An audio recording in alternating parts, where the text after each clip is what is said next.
Welcome to the Engineering Update. I'm Associate Editor Jamie Wisniewski, and in this week's episode, a surgical robot gets a bendable wrist, turning engine heat into electricity to boost gas mileage, and chasing whales with drones.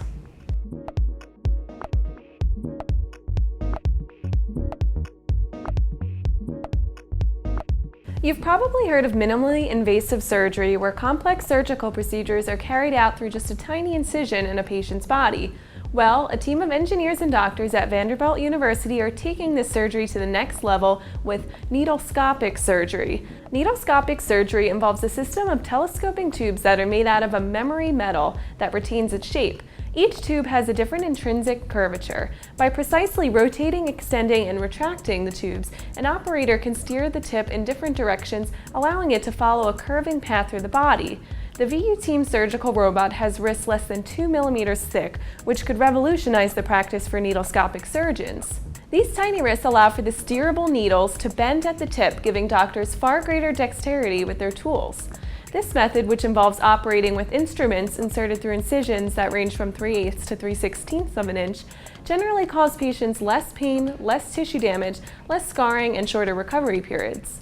The invention will not only allow for a number of procedures that haven't been possible before, but will also permit the technique to be used in parts of the body that were previously beyond its reach, like the nose, throat, ears, and the brain.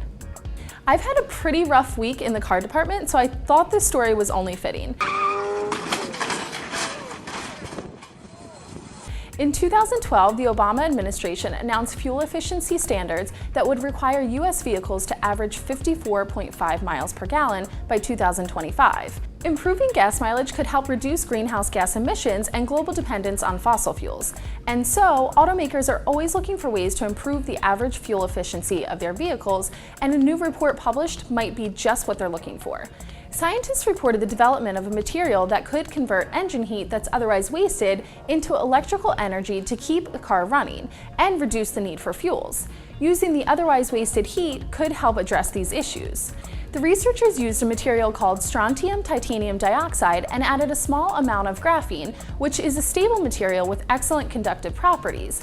The end result was a composite that was able to capture and convert the heat into electric current efficiently over broad temperature ranges.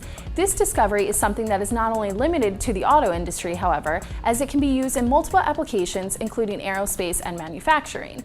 The researchers are still working, so there's been no mention yet of when or where the material will be used.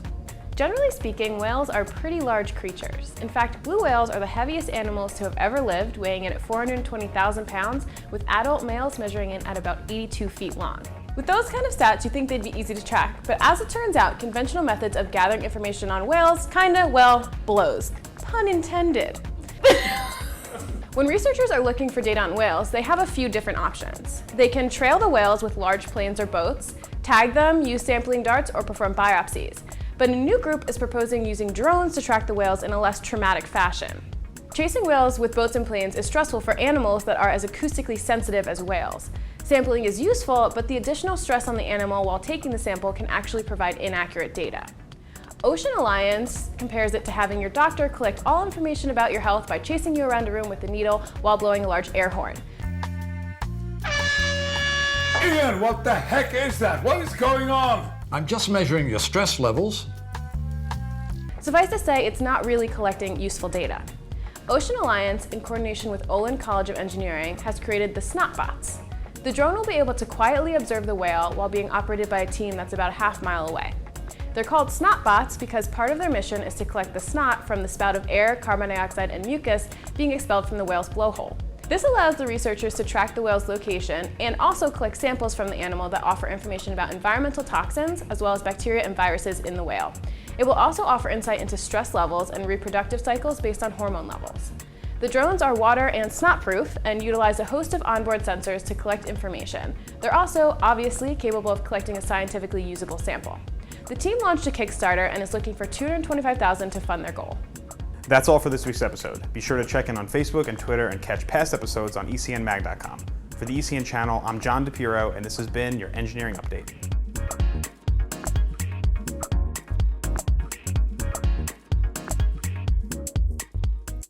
My head hurts. I was like 80 stories, 80 tiny stories. With those kind of stats, you think they'd be easy to track. I have a case of the giggles. It's not even that funny.